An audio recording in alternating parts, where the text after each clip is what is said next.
Delphine Jobilar a disparu depuis la nuit du 15 au 16 décembre 2020. Depuis, elle reste introuvable. Les gendarmes s'activent, pourtant dans le but de retrouver son corps. Jeudi 10 mars 2022, les éléments laissent toujours à penser qu'elle a été enterrée non loin de son domicile. Plus d'un an après la disparition de Delphine Jobilar, l'enquête n'a toujours pas permis de la retrouver.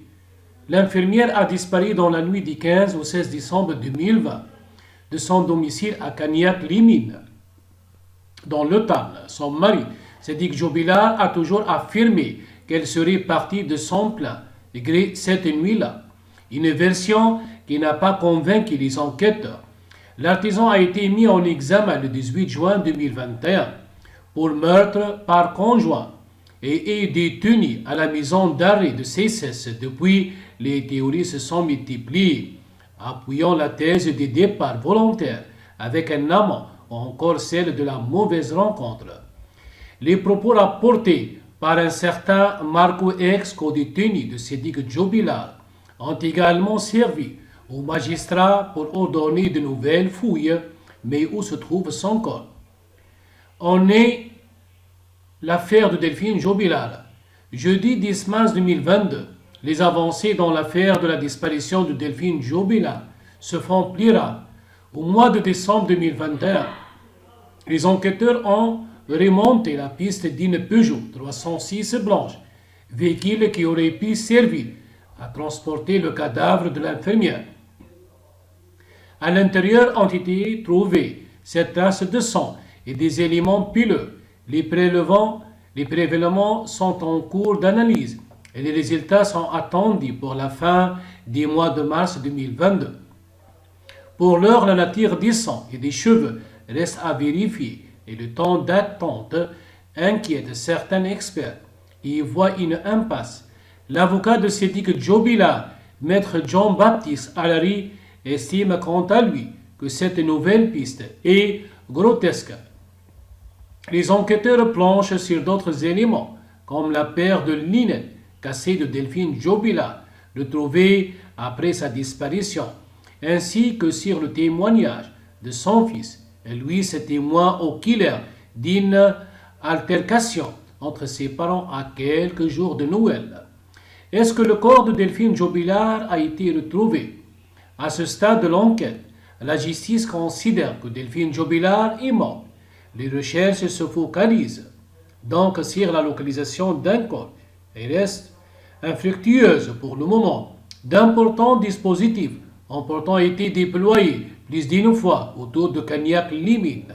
Gendarmes, détecteurs de métaux et patrouilles cynophiles ont été dépêchés dans des lieux indiqués par le co-détenu de Sédic Jobilar au mois de janvier.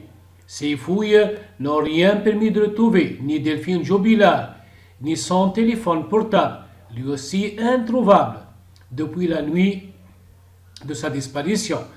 Elles ont finalement été abandonnées vendredi 4 février 2022, faute d'éléments pouvant attester de la mort de la jeune femme ou de l'implication de son mari dans sa disparition.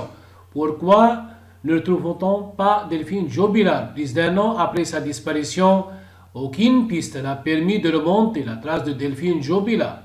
Selon qu'elle soit partie, seule en pleine nuit, ou qu'il lui soit arrivé quelque chose, impossible pour l'heure de la localiser.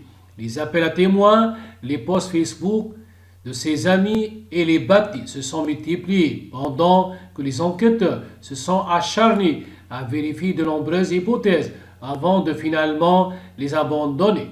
Le mari, Sédic Jobilar, suspect principal dans sa disparition, a toujours nié son implication, bien qu'il soit incarcéré depuis le 18 juin 2021. Mais selon les gendarmes, l'artisan mène un véritable jeu de pistes. Il a à plusieurs reprises donné des indications contradictoires et fait des aveux incriminants à son ex-co-détenu, puis à Séverine, sa nouvelle compagne, sur le meurtre présumé et la dissimulation du corps de Delphine Jobilar.